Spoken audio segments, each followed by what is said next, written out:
All righty. We have all the stars gathered. I told that was an amazing panel. I truly enjoyed it. Kind of hearing the behind the scenes of stepping into the healthcare entrepreneurship and startup world from a high level perspective as well as a cultural perspective when you're doing amazing things. And again, I've kind of gotten a chance to watch a lot of it firsthand. And if it wasn't for that collaboration, none of us would even be gathered here today discussing this topic. So thank you so much to Zen, Yusuf, and James. We are now at the main event, our last session for today, drum roll. And yes, we have all the stars gathered. We are joined today by CNN correspondent April Ryan, who is my big sister, as well as Rashaad Lambert of Forbes The Culture, who is also my brother. So I'm excited to join them today for this conversation. And Rashaad will be our moderator, and I'm going to ask that they come on and join me. I'm here. All righty, and do we have Rashaad? I am right here. Hey guys, how All are you? righty, Rashaad, I'm going to kick it over to you. All right, so I'm not one for lengthy intros. I just want to jump right into it, and let's attack this elephant in the room. So ladies, Angel and April, why do you feel racism is a public health crisis? Who goes first? I think you got it now. I think you got the floor, April.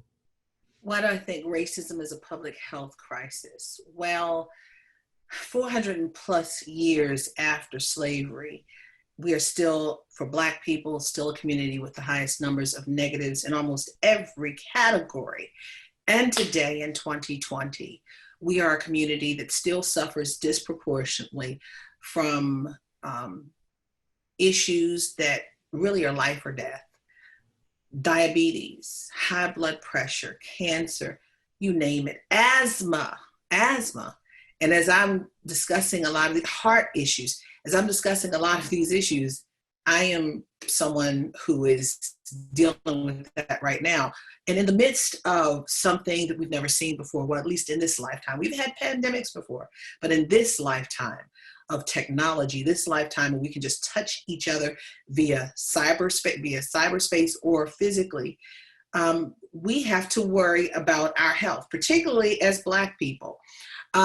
And this is where race really comes in, and people don't understand. Right now, we have a situation where the Affordable Care Act is up for discussion at the Supreme Court. And why is it even an issue right now when you have people disproportionately dying? The Affordable Care Act, or Obamacare, whatever you want to call it, was put in place to help the underserved and to get them well to work, well to be functioning segments of society.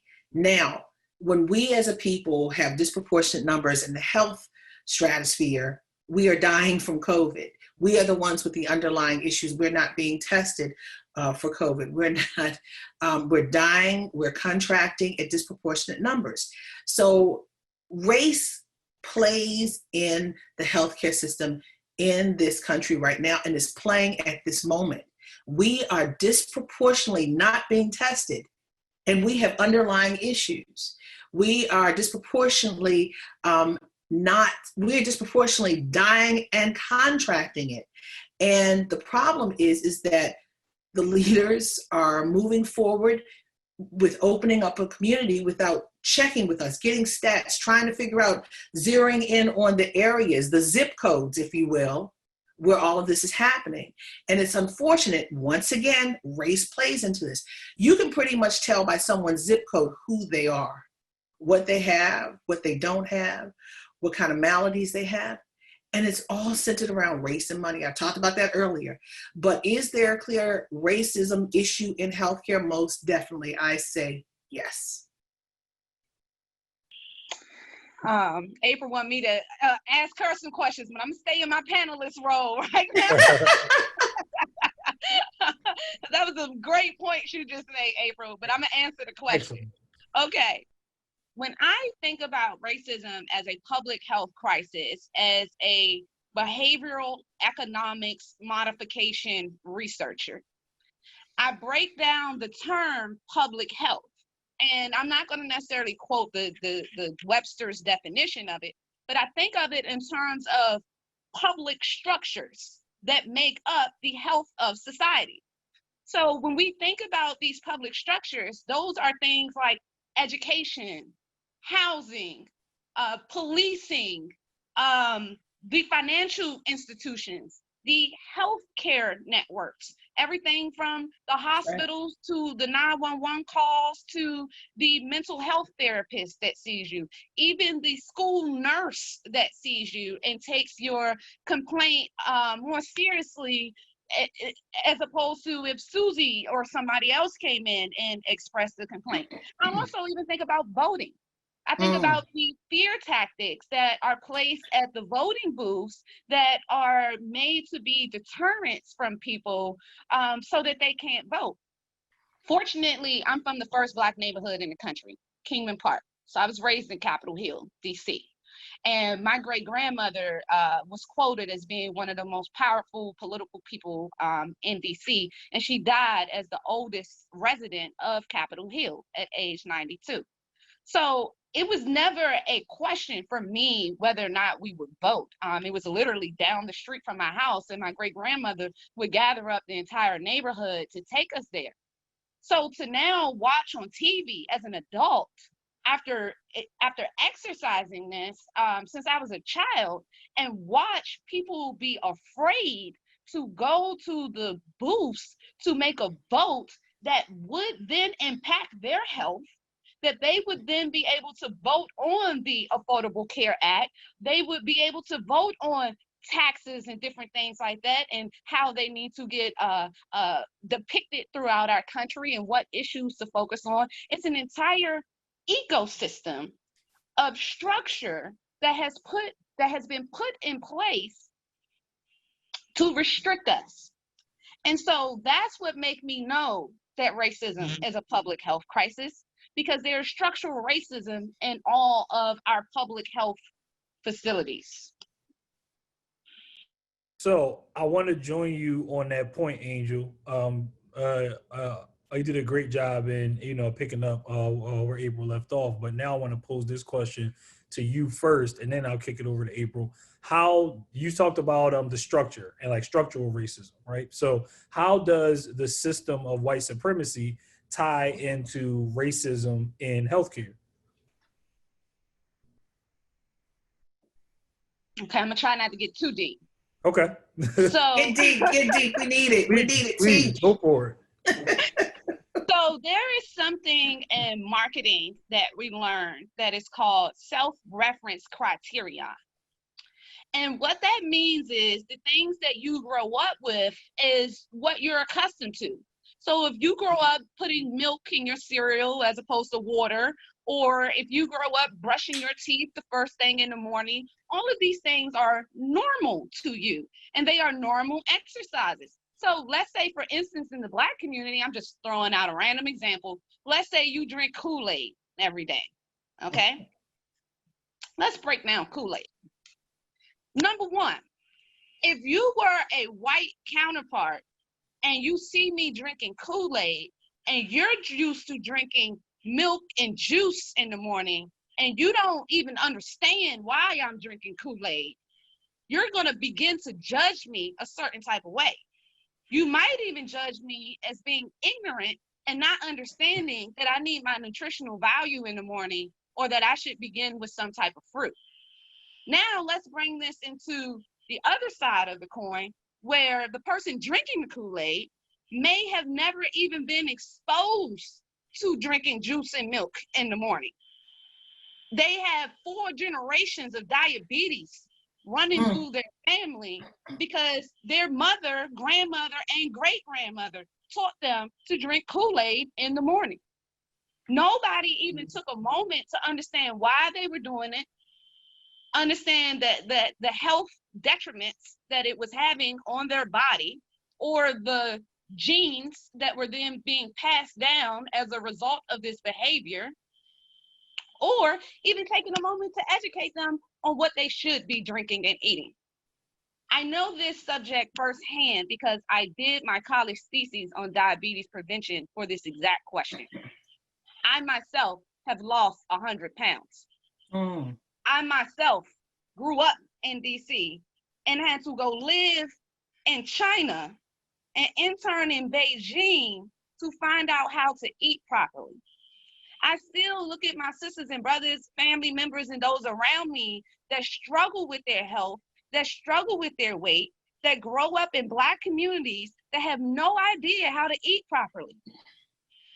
And then the hospitals wonder why we get so sick and then judge us and only limit certain health opportunities to other people. DC, I think, is the #2 most fit city in the country. But you can't tell the east side of the river that. Go on over to the east side of the river. I can't even DoorDash good, healthy food over there. You're lucky if you find a banana in a convenience store. So they were even trying to pay Walmart and different grocery stores to come over there. They have to pay restaurants extra money to even try to come over there, because the ecosystem isn't even set up for people to understand how to live and eat healthy. So I could go on and on. But when you are used to having your own self-reference criterion from both sides of the culture, and the conversation is not being had where you don't have to go live in a whole nother country to be able to understand how to take care of your health, that is where we need to start to eliminate the discrimination and the racism that is coming into play. And we need to have people start to release their self-reference criterion and get to know the other side of the aisle a little bit better, as well as we need to understand, why does an apple a day keep the doctor away? You know? So both sides need to have a conversation to understand each other. Thank you, Angel. April? You know, Angel is so right. And I just think about so many things. I think about this topic, and I don't want people to laugh, but when Angel brought up the socioeconomic dynamic of it all, of the nutrition issue, of teaching us how to eat right, I cannot help but think about one of those old TV shows back in the day when I was young. I'll never forget Good Times. And in Florida, talking about the markets that they had, and then Michael talking about those SATs, how or the testing for students, how one set of students understands you have a plate, a saucer, and maybe even a charger, and how many serving spoons or serving forks or what have you on the table, versus a community that's, look, I got a fork, I got a spoon, I got a plate, I'm good. And she's so right. And then I think about Michelle Obama, former First Lady Michelle Obama. Many of us really started digging into the details of the food that we purchased from a market when she pushed for the requirement of us to know the servings and what was in it. You know, she called for transparency because of our health. We started really paying attention to that. And Angel hit the nail squarely on the head. And when she talks about issues of Kool-Aid versus the milk and things of that nature, Angel, I grew up in a house where we had Kool-Aid, but my mother used to put pineapple juice in the Kool-Aid to zhuzh it up. And the kids on the street, I'll never forget when my mother died, they said, Miss Vivian had the best Kool-Aid ever. But it's unfortunate. The nutritional value is substituted for the taste. And we as a people are not necessarily, when we go to the doctor, we don't hear from our doctor, okay, they just say, eat more vegetables. They don't tell you the reasons why. They don't tell you, not just pull back, it's portion control. Stop eating corn, stop eating flour, stop eating desserts, stop eating the sugar, eat more vegetables, kale, like spring vegetables, kale, lentils, carrots, things of that nature. They don't do that with us. And it's unfortunate there are other communities that have the nutritional values that are placed in the doctor's offices when they go, but when it comes to us, sometimes it's a warehousing, get us in and get us out, and then put us on medicine. And a lot of times we are so inundated with medicine instead of understanding that we need to have medicine along with, if it is needed medicine, along with exercise, along with eating right. So it is very much a socioeconomic and a racial issue. And it's unfortunate because many of these companies, pharma, makes money off of us being sick. So it's a cyclical thing. It's good medicine for us. It's good medicine for us to continue to be sick, so they can continue to send us the insulin and this, that, and the other. When all we have to do in a lot of instances is start to eat right. And doctors will tell you that, you know, your weight and what you eat, you are what you eat, and your weight helps you to be healthier. If you can drop the weight, if you can exercise more, even if it's brisk walking. But how often do we get that in a doctor's office when we are at a certain socioeconomic level? How often do we get that? And that's a big issue. I think that's one of the biggest issues. Now, I love everything that we've touched on so far, but I want to go a little bit deeper. Are y'all cool with that? Oh yes, I can handle it. Okay, I want to dig in a little bit more into this systemic piece. So, can you, as a healthcare professional, can you be a participant in the system of white supremacy without knowing it? Yes. And the reason why, it's just what I said before. You are pushing medicine instead of health. You know, some of that synthetic is not good for us. For every pro, there's a con. You know, you give us medicine for this and it'll hurt that. Just for instance, high blood pressure. You got a lot of people out here who are having kidney issues because of high blood pressure. What's the issue? Eating right and losing weight, that could help. You may need to be on a pill, but it doesn't have to be so bad if you can just watch yourself. Then on top of that, let's go to the piece where the Affordable Care Act. You've got a lot of people who are very upset about the Affordable Care Act. It was an attempt, and I'm not for it or against it. I'm just being very clear on it. This was something like Joe Biden said to Barack Obama when they were in the administration. Joe Biden said, if you remember, this is a big deal. I'm not going to say the word. This country has been trying to wrestle with the issue of healthcare healthcare for a large majority of people, for the majority of people for a very long time. Why do you have people who don't want it when it's for the good? You have to wonder why. It's about the economics of it all, that they're not going to get the money that they had been getting before. But also, yes, there were problems with the Affordable Care Act. And one of the big issues happened to be the deductible, okay? So that needed to be fixed, but does it mean that you're going to abolish it because you were helping people get health care instead of them going to the emergency room? They were going to have doctor visits. You know, my children could have stayed on until 26, you know? I'm a parent of 2 kids, one who's 18 and one who's 12. And with this economy, we just don't know if they're going to land good jobs, you know, early in life. So at the end of the day, there is hidden racism and overt racism, subtle and overt racism in a system that makes its money off of our Black people and brown people's illnesses. Yes. I think that was a very powerful question, Rashaad, and I hope I do it justice. But whenever I talk, I like to be honest with whatever comes to my mind. Please do. And what immediately came to my mind was, a lot of people don't know, I actually broke my back last year. Mm-hmm. And I fractured the sacrum bone in my spine. And I don't usually take prescription pills at all. Like if I have a headache or anything, I just don't take pills. And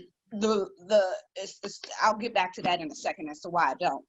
But to answer your question directly, starting off, When I got to the hospital and it came time for them to give me pain treatment, the nurse gave me 2 Percocet to take every 6 hours. Now, my sister's a nurse, and I grew up in hospitals, and my mother is a herbologist. And I'm not going to say I'm a doctor or anything, but I'm pretty familiar with how prescriptions should be given out. So I say to the nurse, hey, don't you think this is a bit much? You know, I don't usually take anything. And, you know, I have been told that oftentimes a woman that just had a baby for a C-section, they'll give her 1 Percocet a day. So to give me 2 Percocets every 6 hours when I don't even take any type of pain pills, I just don't see this ending well. And I share this story because I did end up overdosing. I overdosed that night. And I had to call the ambulance. They then told me, because I'm a Black woman, that I was being hysterical and that I needed to calm down and that I was simply having a panic attack. And I was like, I'm not a hysterical, emotional person. I'm pretty sure I'm dying right now, okay? Now, let's walk through where I feel as though the 2 racist points come into this story. One, when I told the nurse that this was too much of a prescription for me. I don't care how long you've been a nurse. If I'm the patient and you're not even the person that made this prescription, it came from the doctor. So I had already peeped that the doctor was blowing me off and was ignoring me. So I'm not really trusting anything this doctor even has to say. He barely even spent probably more than 4 minutes with me, really. So this nurse is being an active participant without even knowing it. I don't think that she necessarily had any ill intentions, but I think that the doctor did not just listen to me. I don't want to get too deep, but the doctor just straight up ignored.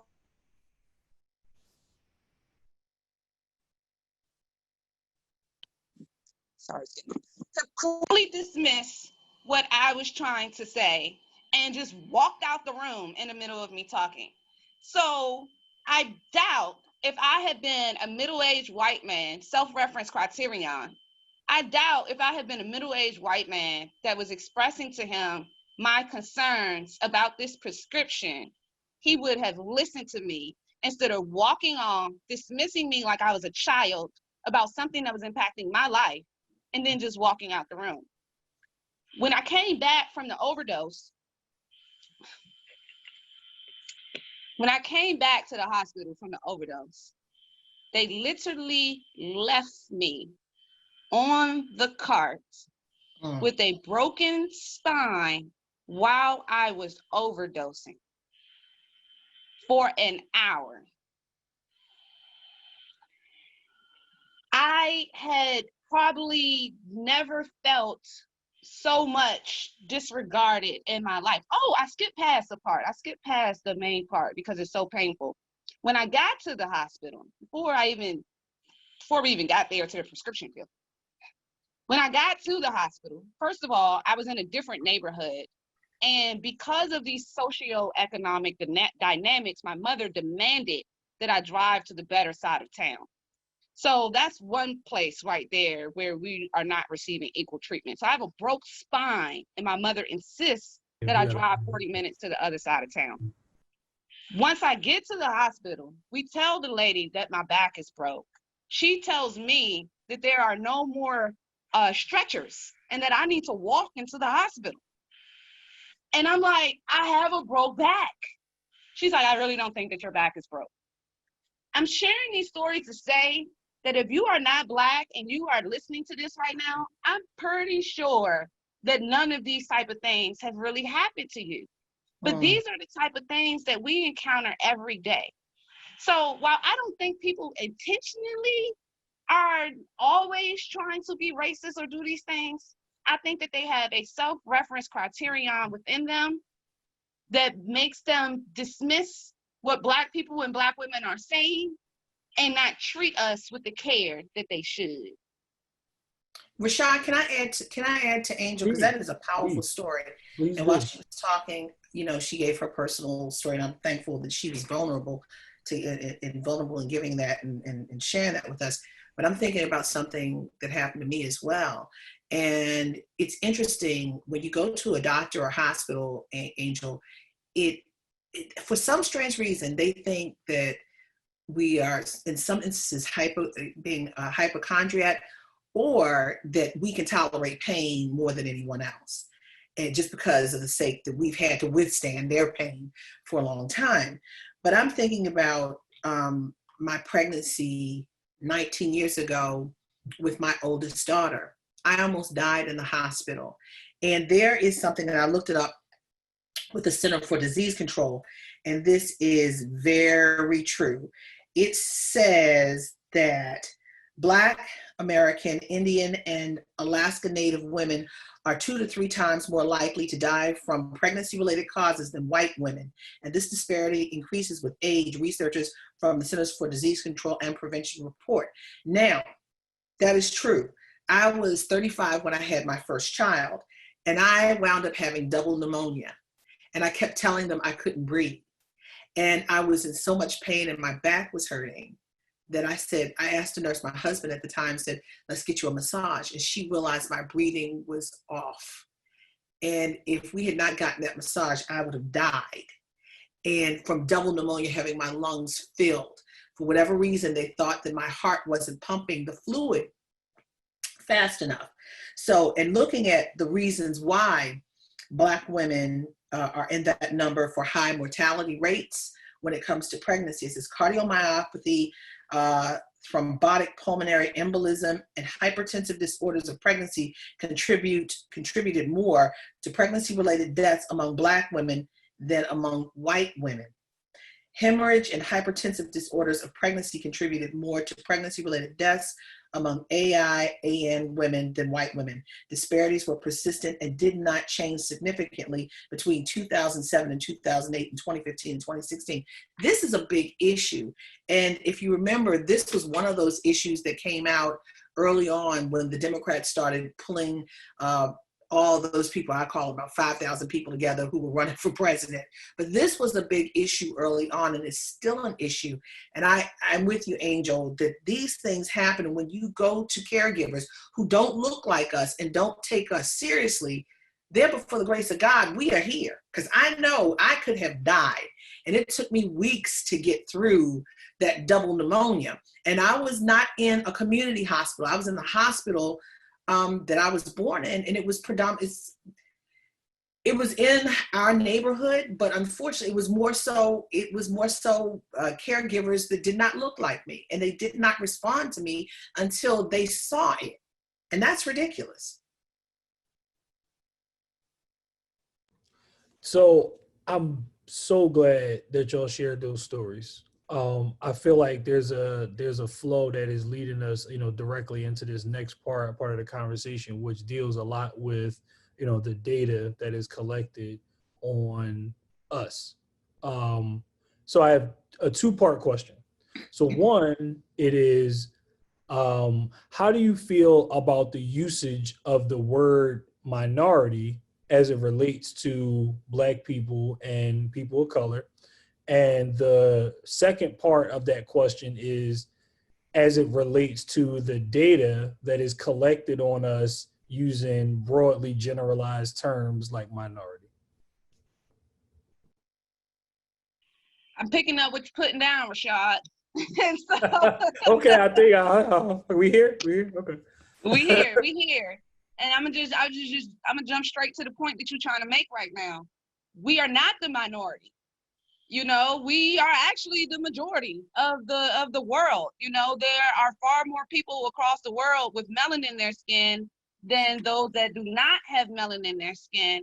But with the terminology being the minority, it almost makes it appear as if studying us and including us properly in the data is optional, as if it is such a minuscule thought that it is within the margin of error, when that is actually not the case. In America, we happen to, I think we don't make up majority of the population. But when you look at things across the spectrum of the world, we do. And healthcare does not happen in a vacuum inside of America. In fact, like 80% of active ingredients in pharmaceuticals come from like China or something. So it's like this is a global solution when it comes to solving for public health and solving for healthcare, being able to utilize the data, the genes, the clinical trials, and all of these various different things. And again, I'm not a doctor or scientist, but I believe many things have come out of actually studying Black women in the past. A lot of innovations that they was able to do. Henrietta Lacks, is that her name? Yes, So, Henrietta Lacks at yes. Johns Hopkins Hospital. You know Yep. what I'm saying? So these aren't things that we're just making up. You know, we are the closest to the original formation of human beings, the Homo sapiens, and thus we have more I don't even know what to call it, more possible cures within us because it is within our DNA. And so this can be used across the spectrum of the world, as well as within us, period, within our own people. And when you take a deep dive, and I know Yusuf Henriquez has done a lot of work around this, when you take a deep dive into different prescriptions, and when they have rejection rates, like how when they have your pharmaceutical commercials and then they start running all the side effects, well, when you break apart those different side effects and you break apart the people that might die as a result of the clinical trial and different things like that, sometimes it's a result of them being from a different race because they're Black or African American or something like that, and they are not taking to the procedure or the medicine in the same way our white counterparts would. So just hand out prescriptions as a blanket sort of thing without kind of breaking it down into the segmentation. I mean, go to the bread aisle of the grocery store. How many different types of bread do we have? But we want to give out one type of heart disease that goes out to every single race, one type of heart disease prescription or something like that. I mean, that just doesn't make logical sense.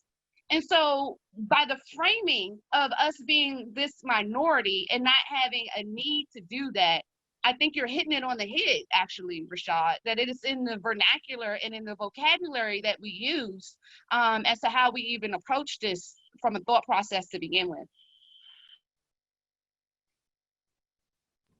Thank you, Angel. April?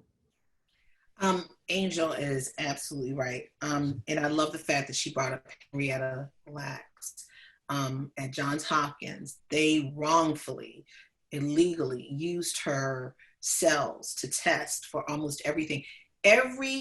Almost every kind of medicine that's currently out there, they say that she was used. She was a Black woman. Her makeup was perfect. And she was a Black woman that they used to prescribe all sorts of medicines that are now working today. Yep. That's racism. It's not hidden, it's overt.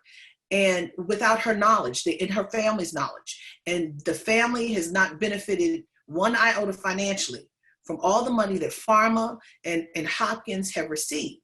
With that said, we are the same, but yet we are different. I think about I believe they need to go more intensively into our issues. Just for instance, our creatinine levels versus creatinine levels, something that's expelled when you go to the restroom. And I'm not going to get into it. I'm not a doctor, but I'm not going to get into it. Our levels are different than mainstream America. We have levels that are different than other groups, but where is the study about us more so? We're not hearing about that. And then, I remember working with some pharmaceutical companies a couple of years ago on some stories. They claim that this is their claim, and I get it, but I think pharma needs to do a better job of this. They believe that they want to test more on Black people for different diseases, but we don't show up to the trials like we should. And I'm like, why? And in my mind, I was saying, this sounds like Tuskegee. This sounds like Tuskegee, the reason why many Black people don't want to jump for a trial, because we don't want to be used as a guinea pig. So they said that indeed was the case. And now look at what's happening with COVID. How many people, if you talk to people, Angel, some of your friends, who wants to be the guinea pig for this trial with all of these machinations that are kind of political? So there needs to be more study on us. But the question is trust and relationship. Do we as a people trust, especially when we continue to get hurt? That's a question for the ages. And it's, history shows us that we have been mistreated, we've been used, abused, and killed for the sake of advancing technology, or medicine. And the question is, how do we come together, both medicine and we as a people, to trust one another, to know that you're working for our good, not for our demise? If I could piggyback off of that real quick. Sorry, Rashaad. No, please. I tried to contain myself. Long story short, I'm the author of the African American Financial Experience Study. The reason is Blacks in Life Insurance Commercials. And April, you just said something really interesting, because we figured out the solution to the financial disparities that Blacks were having was trust.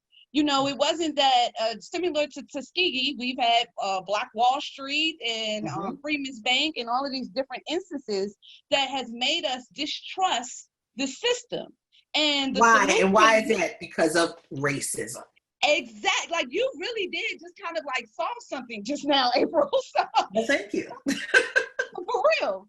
So, we have the MIT people listening to kind of really dive into this and to showcase what we're trying to say. And so what we discovered in that study was that Black people trusted churches more than any other place to be able to be sort of that blessed person to say you can trust someone. And, and we have people like Yusuf Henriquez, who's one of the top Black genomicists in the country, one of the few, actually on the level that he's at, and was able to work with the FDA and help map the human genome and things like that. So now my thought goes to April. Should we be leveraging technology or trying to come up with these solutions so that we can put people like Yusuf in more of a position to be trusted by the public? Because they're forever going to have Tuskegee in the back of their heads. Forever. And Henrietta Lacks and so many more. And what if this situation right now with the vaccine goes wrong? How many people have you talked to say, nah, I'm not going to take it right now? It's too coincidental. They're trying to have it just before the election to sway the election. And who knows, it could be just rushed too soon. And it takes 2 months to see whether somebody's going to be okay or not. It's a trust issue. It's trust issue, it's relationship. Why are we all on here with you? Because we trust you. It's a relationship. And I think people who we trust need to put people who are trusted in front of these people so that there can be a working relationship to heal the wounds instead of keeping a divide going. Trust is a huge issue. Relationship is a huge issue that can solve the issues of racism in healthcare and in technology and in banking. Well, if nothing else, I'm gonna transition. I'm gonna give it back over to Rashaad. But if nothing else, I think we solved that today. I think that is a very good point that you have made here today, Ms. Ryan. Well, thank you, Ms. Rich. 1000%. And then I just want to add on to that before I move on to this next piece, is that it's even more suspicious that the people that they want to utilize for the testing of the vaccine, that, as has been suggested, are, Black people and, a Latinx community and people that are in the most vulnerable communities, but the people that have always been the test subjects for these vaccines. So that's and Rashaad, they have not told us the stats. The president promised to give us the stats on who's contracting and where. He has not given us the stats, but yet wants us to jump up and say, here I am. It's a matter of trust. It's a matter of trust. Many people will wear their masks and stay in their houses before they go out and trust a vaccine that could ultimately kill them. So this is life and death. This health issue is life and death in the midst of COVID, in the midst of racism. And we're using our critical thinking to figure out how do we survive when we can't trust the practitioners, the politicians, and even in some cases, the experts to save our lives. Yeah. And we know that the pharmaceutical industry is big business. So there's the there's the factor of wanting to help people versus the factor of course, it has to be profitable. That's why all of these companies are racing to be the first with a vaccine, because they know it's going to be big business, not because they want to save the world. They're not Captain Planet. They're trying to be, Captain Capitalism. Yeah, exactly. Make it rain. Make it rain. So, which I want to slightly transition, but let me explain this question first, and then I'll get to the question. Are y'all cool with that? Angel, are you with me already? I see it in your face.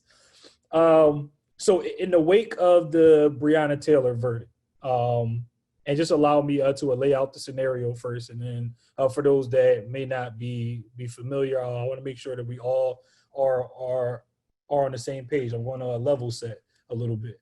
A Black woman was murdered in her home by a police officer. The police officer was wearing a body camera.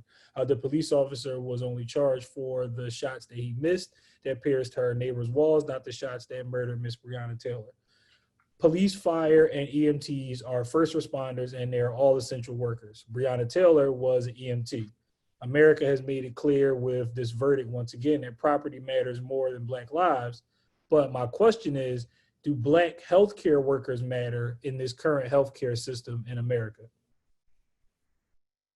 Say this again. Say the question again. Do Black healthcare workers matter in the current healthcare system in America?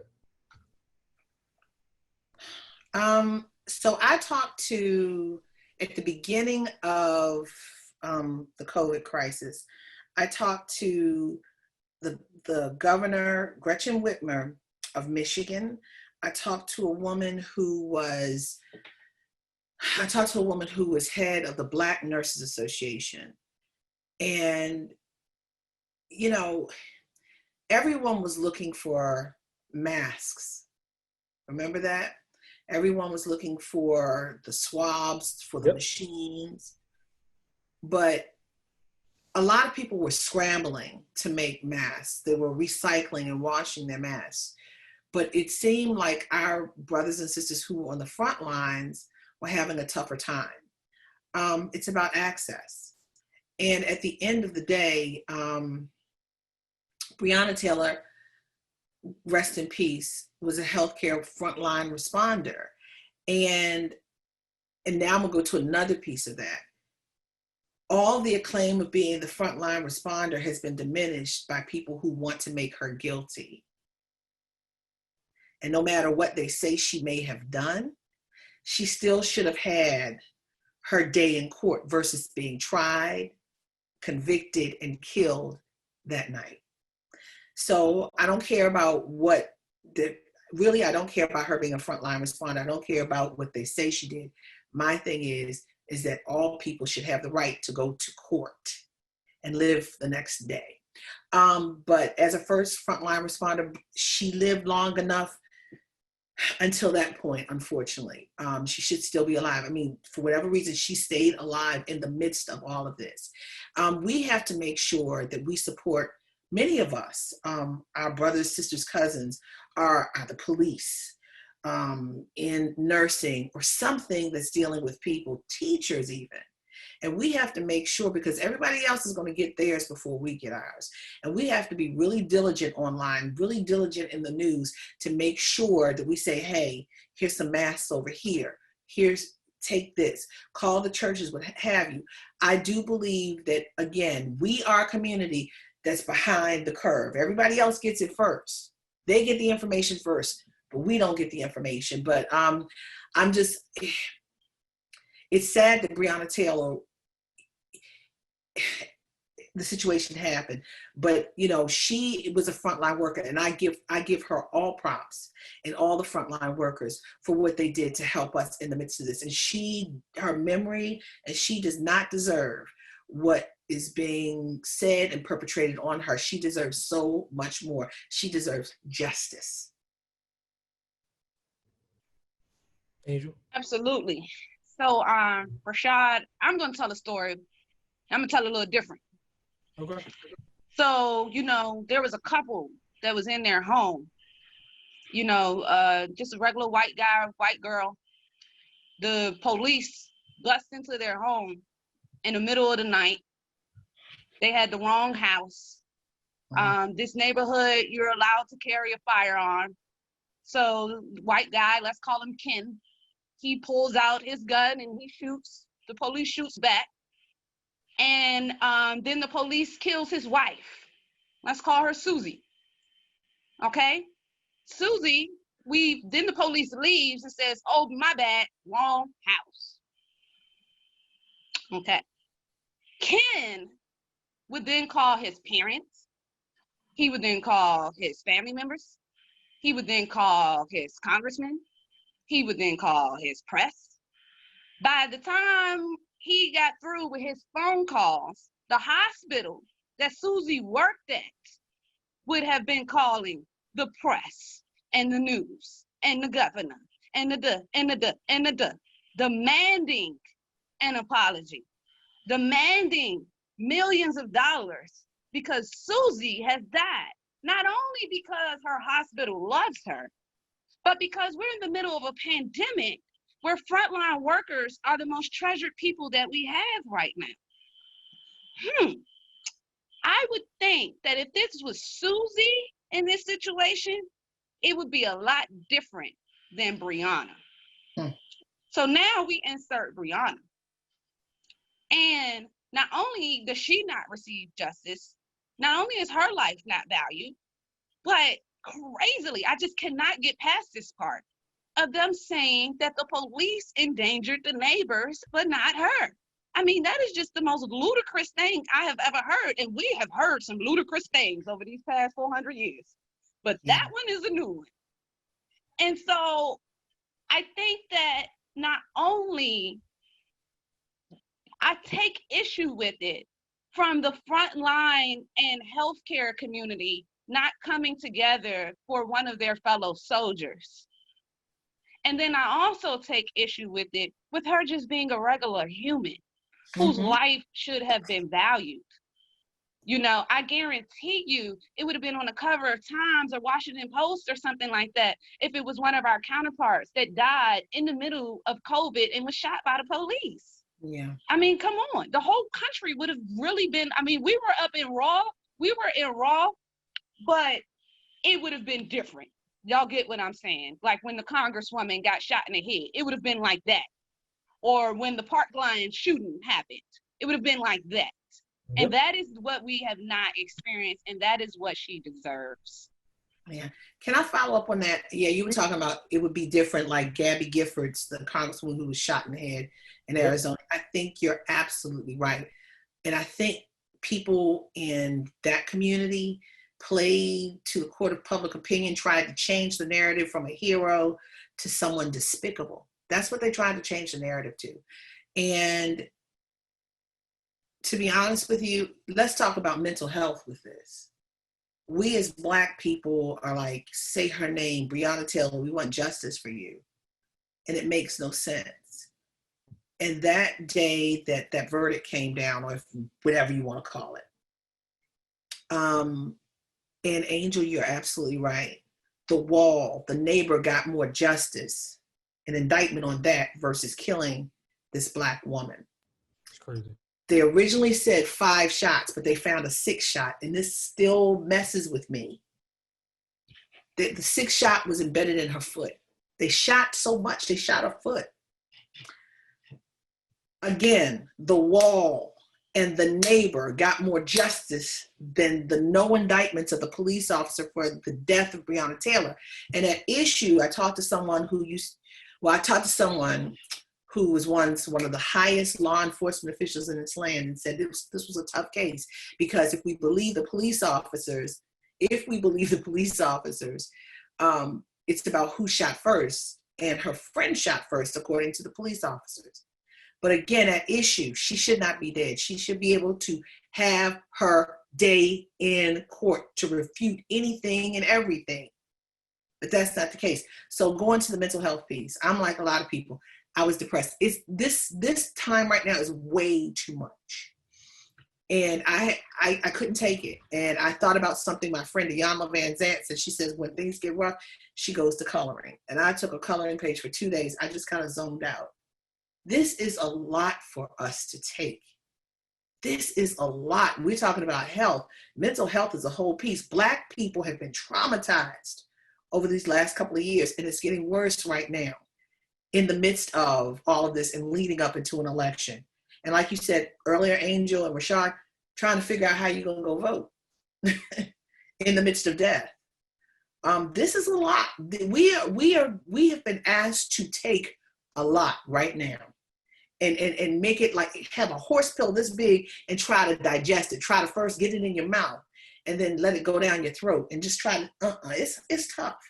It's a tough one. Oh, sorry, I was on mute. I 1000% agree. It's where that question kind of came from is I started thinking about all of the commercials that I see about like first responders. There's rarely ever any people of color in those commercials, and there was this big push as you both said in the beginning of COVID and during the initial months of COVID that everything was that it was all about first responders. And when this story came up, it just wasn't even barely mentioned that she was one of those people that was on the front lines. And it just made me think of, we encourage Black people to get into law enforcement because there are police killing us, and we encourage Black people to get into to become lawyers and judges because we are not having a fair shake there. And we encourage Black people also to get into healthcare because we don't have a fair shake in that area either. And just trying to make sure that there's an understanding that no matter which area we go into, it's still kind of a similar treatment, that it's as like an afterthought, or like we should be thankful to just be there. And I think I'm coming up on time, so I want to run into my last question real quick, and then I think there's a Q&A, so I'm gonna try to get to those before we wrap up. So recently, the CEO of Wells Fargo stated that the pool of Black talent isn't large enough for him to pick from when he was asked about hiring more Black staff.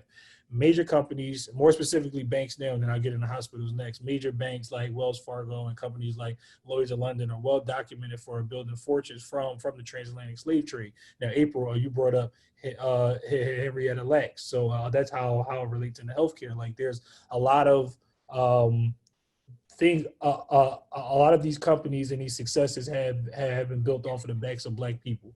So our current leaders of companies, pharmaceutical companies, hospitals, healthcare companies, banks, all these things, but more specifically healthcare entities, are the current leaders of these entities with sketchy past as it relates to racism in healthcare. Are they responsible for cleaning up the messes that they didn't create? I think everyone is responsible for cleaning up this entire mess. It takes people of goodwill to lead those sketchy folks into the light. And I'm so sick and tired of talking about, well, I can't find the pool. That's a lie. Black people are amazing and great people. And, we have overperformed for a long time. And we have shown, look, let's talk about it. We created math, okay, in Africa. We've done a lot, okay? Henrietta Lacks, we created the stoplight. We created the we have created so much. But yet people they want to minimize who we are and what we are. We are overcomers. When they talk about the term making ends meet, we make the ends meet when there are no ends to meet. So we learned how to survive when all we got was scraps and entrails, i.e. chitterlings. I know that's bad for healthcare, but right? Terrible.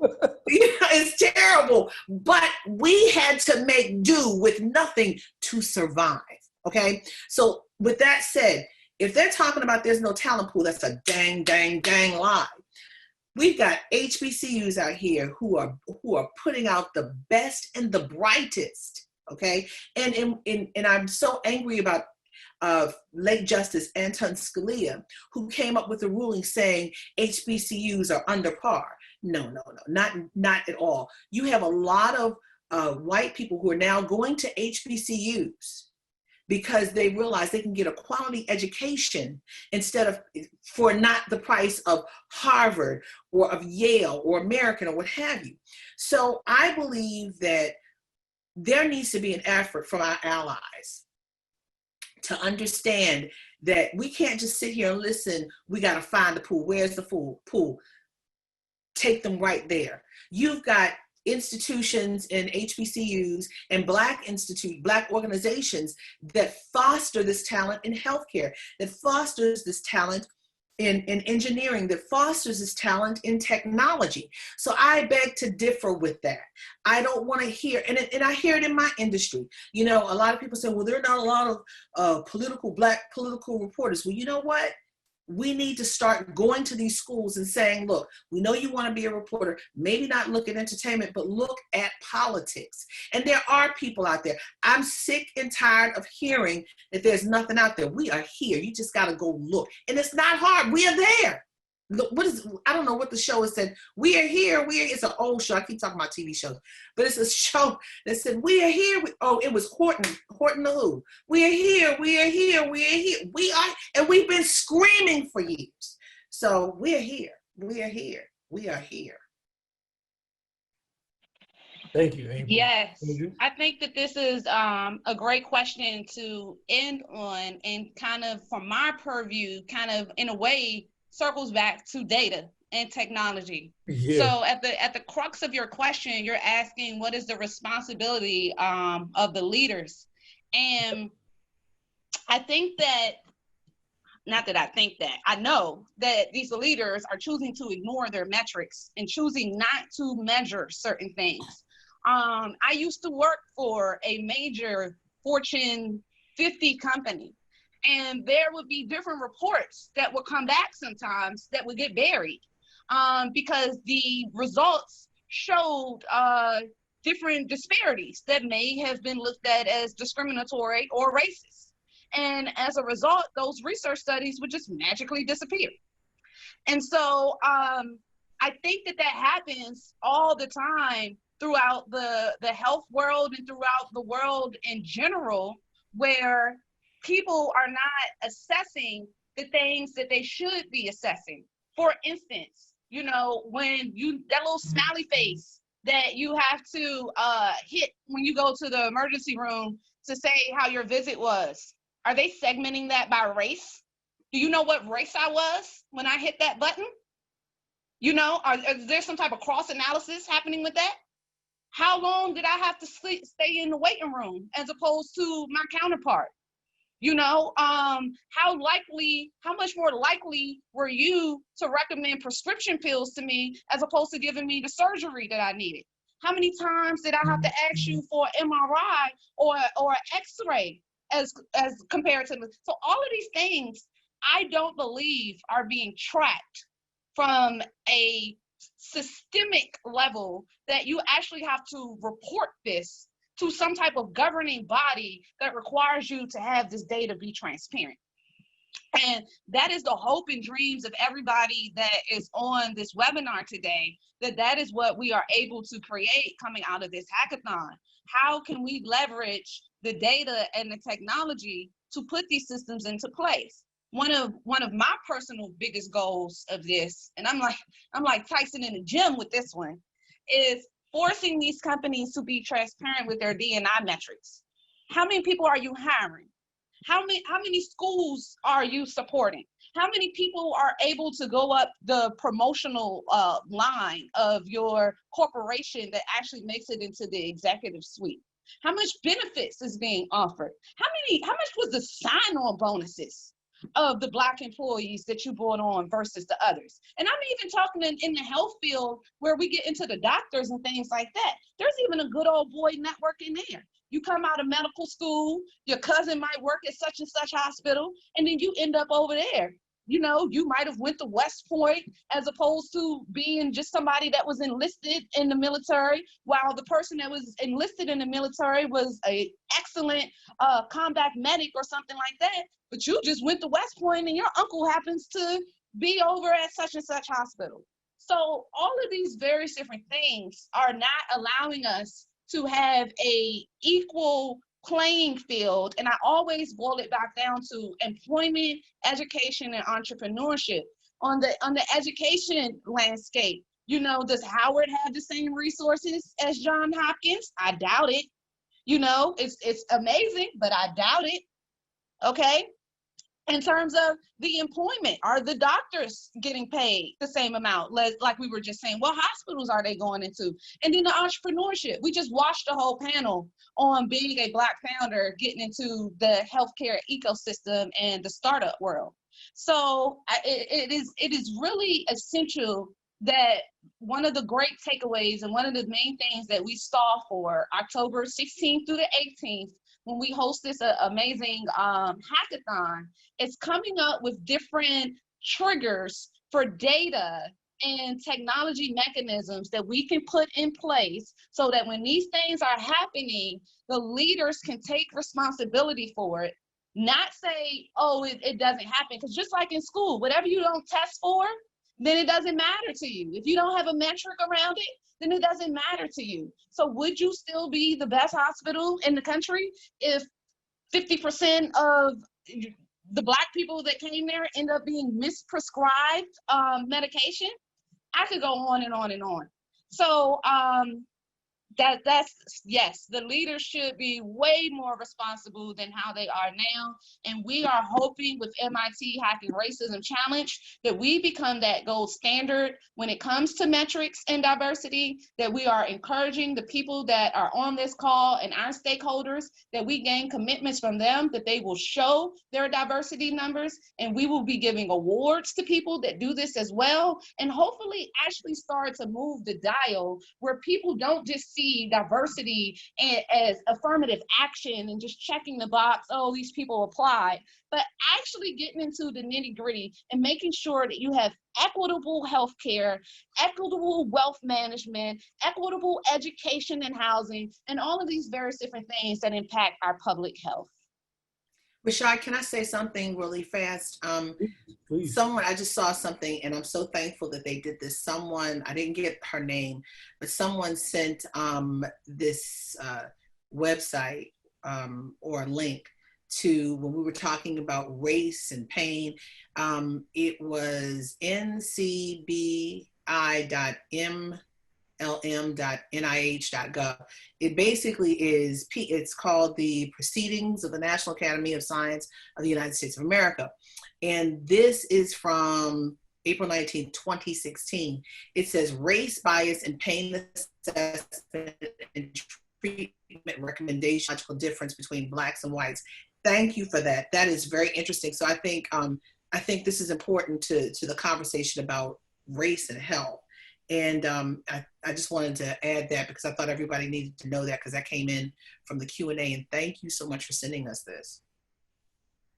Yeah, and that's something how that's extremely prevalent. You two both touched on it earlier about, you know, this perception that in healthcare and more specifically, your example, I was in childbirth, April, that Black women have a higher threshold for pain than other women, and we've seen that's nothing that is new. Is we've seen that for years, that this is like an idea since going back into slavery, is that there's an idea that we can withstand more pain than others can.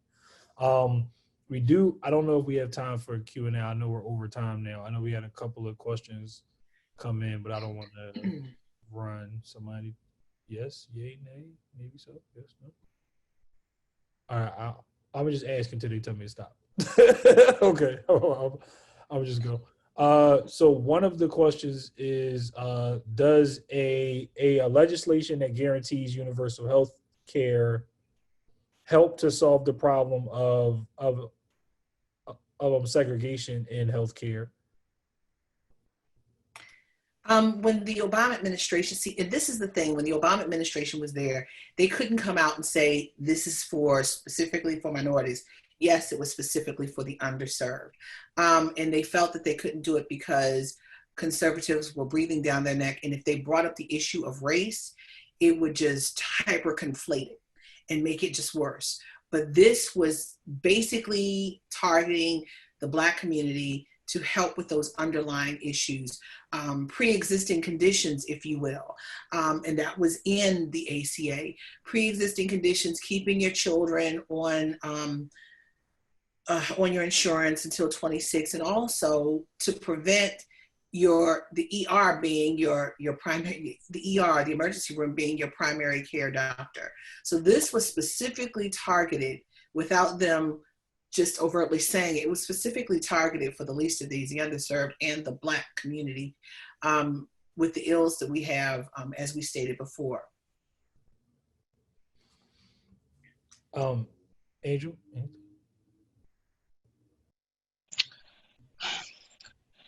I think I missed the beginning to your question. No worries, no worries. So it was, or I mean, I feel like April, she covered that one. So I can actually ask this one and make this one the last question. How crucial are the role models like Michelle Obama to drive behavioral change? And I guess that means in the Black community or in the underserved. Oh, so I'm a behavioral researcher. Mm-hmm. So it's everything. If you don't have a role model to be able to aspire to that you can physically see that you can do something like this, that you can climb to that height, that you can have that type of power. As a Black woman, before Michelle Obama, all we really had was Oprah and Condoleezza Rice, And so I think we deserve more than two people. So now we got a third, And we've had great leaders rise up like April Ryan and Angela Rye and Kamala Harris and Neon Clyburn and Maxine Waters. So we have some amazing women that are climbing up now. But when Michelle Obama hit the scene, I mean, we all know Michelle Obama is who won the election. I mean, we watched the speech. I mean, come on, right? So it's like she got up there and she just commanded this crowd with such immense power that even when President Obama got on after her, he was just like, like, this is why I married her, And so if you don't have that, you don't know that you're empowered to be able to exude that type of power. Really, you're shackled. You are mentally shackled because you have never seen an example that looks like you. So how can it possibly be that you can achieve these things or that you can go out and do any of it if you don't have somebody that has already done it? So that pretty much tells you either that you have to do the impossible or it is impossible. So Mrs. Obama, beyond being this icon, she started the Let's Move campaign. Let's Move, beyond having these arms that she had that made everybody want to go out and work out and look fit. And I mean, she's still fit. She teaches a soul cycle class. I'm not even supposed to say that, but she is fit. She rides the bike. She does her thing. She's working with her arms and stuff. But beyond that, she was into health for people. Remember, she had that garden in the back of the White House that is now gone. I have an apple from that garden, April, when she invited me to her office. You had an apple, or did you have it like? I know. I was supposed to get it waxed, but me and my mother never did it. But I kept it until it deteriorated, though. Okay. All right, so good. See, you had an apple. She promoted healthy eating, healthy living. Remember, she had the beehive in the back. Now, again, as I said before, she made us look. We were so intrigued by this unique woman. The only reason why she was unique is Black women are not something, an anomaly. We are unique. But the reason why she was unique, because she was the first Black woman to be first lady. She led the way. She wasn't just saying, oh, let's read. She wanted you to read for your health. Read the back of cans. there was a change in Congress. They actually made labels now to reflect actually what's in there for your health. She talked about food deserts, and you mentioned the First Lady in her speech at the convention. Well, this First Lady, Melania Trump, the only thing she plagiarized this time was talking about food deserts. So Michelle Obama talked about food deserts. She inspired people to begin to have more healthy food in those convenience stores, those neighborhood stores, and even put up some shops there versus having the local gas station that had a couple things, orange or banana here or there, more healthy living. And I think about Wendell Pierce, the actor in New Orleans. He tried to prevent food deserts because of her effort. He put up a couple of supermarkets, but unfortunately the mindset, people thought it was too good to be true to get these healthy foods for less than what's on the other side of town at a higher price. So she sparked a movement of healthier living. There are a lot of people who are still following it. I'm not saying that eating is healthy and working out, but she sparked it. That was one of the legacy pieces that she offered, and teaching us that we are what we eat. We are what we do with our bodies. And it made a difference, and it's still making a difference. And I believe if there was research on it, I believe she may have helped a lot of people change what they put on that table. Remember, she talked about the colors, all the colors. You know, you don't want to just have brown, you want to have green, you want to have orange. She, in her way, she met us where we were. She helped teach us this is what we needed to do instead of picking up the Funyuns or the Fritos. Eat a piece of fruit, eat some kale. And I'm sorry I didn't get an apple from the. Absolutely, April. And just Yeah, to kind of, also just one more thing on that, that was part of what inspired me to even lose my weight. With her whole movement, she provided a blueprint. Before her, Right. there wasn't a national leader talking about weight loss or how to get healthy or any of those type of things. So yes, Rashaad, not only was she a role model to the Black community, she was a role model to the country on just how to be able to go about being healthier and incorporating that into your life. And if you look at it, I never thought of it like this until we're talking how many years later. That was a natural conjunction or a natural twinning of the Affordable Care Act. She's talking health, and I never thought, you see what I'm saying? I never thought of it as such. Me neither. Those times when they were pillow talking, she had hers, he had his, and it came together. It took me how many years to figure it out? That's crazy. Right there. And not just to add on to that as we wrap up, is that not only have we not seen a national, leader say that, we hadn't seen a national Black leader say that, or just any leader at all that was talking about that conversation of like healthcare. So that was very, very unique in that time. And let's be clear, she wasn't talking about chitterlings. No, she wasn't. No, not at all. I want to thank both of you. I know that we are over time, and I thank y'all for staying and continuing into the end. I want to thank everybody for listening. I hope you guys got a lot out of it. I know I got a lot out of it. And Angel, when you mentioned all of those names, you mentioned April, you didn't mention yourself. So make sure that you definitely include yourself as one of the Black role models, male or female, doesn't matter. April, thank you for your contribution as well. And I'm going to turn this over to, I guess, to you, Angel, or whoever is going to. Yes, well, thank you, Rashaad. You are always magical per usual. I hope everybody goes and checks out Forbes, The Culture. It's an amazing movement that you have going on there, and have done some very historical things. So thank you all for joining us today for the MIT Hacking Racism listening session, the day one of this 2-day summit. We look forward to seeing all of your beautiful faces back here bright and early tomorrow at 11 a.m. We will be taking a lot of the listenings from today's discussion and drilling them down into challenge statements and scenario planning tomorrow that will actually contribute to the hackathon.